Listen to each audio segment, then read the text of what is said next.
Comme il marchait le long de la mer de Galilée, il vit Simon et André, le frère de Simon qui jetait un filet dans la mer, car ils étaient pêcheurs. Jésus leur dit, « Venez après moi, et je vous ferai devenir pêcheurs d'hommes. » Aussitôt, ils laissèrent leur filet et le suivirent. Marc 1, 16, 18. Très souvent dans les évangiles, nous entendons cette parole de Jésus. « Suis-moi » ou aussi « Viens après moi ». Jésus n'appelle jamais à le servir, mais à le suivre. Aujourd'hui, tout ce que Jésus a sauvé par son œuvre, à la croix, tous ceux pour qui il a laissé sa vie sont invités à l'accompagner. Jésus le dit lorsqu'il choisit ses disciples.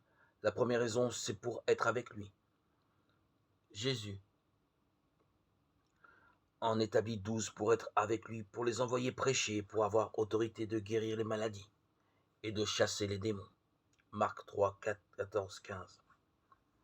Quand Jésus appelle Simon et André qui lançaient leur filet de pêche, il leur dit « Venez après moi et je vous ferai devenir pêcheurs d'hommes ». Le Seigneur veut donc des compagnons pour travailler avec lui à son œuvre de grâce. Il les appelle malgré leur faiblesse et leur fournit toutes les ressources nécessaires. Il forme celui qui veut accompagner.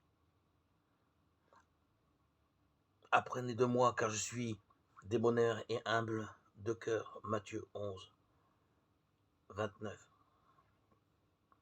Ses disciples enseignés par lui prenaient ses habitudes et on les reconnaissait pour avoir été avec Jésus. Acte 4, 13. Pour nous, cela veut dire apprendre à le connaître en lisant sa parole. Et si nous vivons près de lui, nous lui ressemblerons davantage. Le Seigneur nous veut tout entier. Il dit « Suis-moi », mais nous répondons souvent « Permets-moi d'aller d'abord ». Luc 9, 59.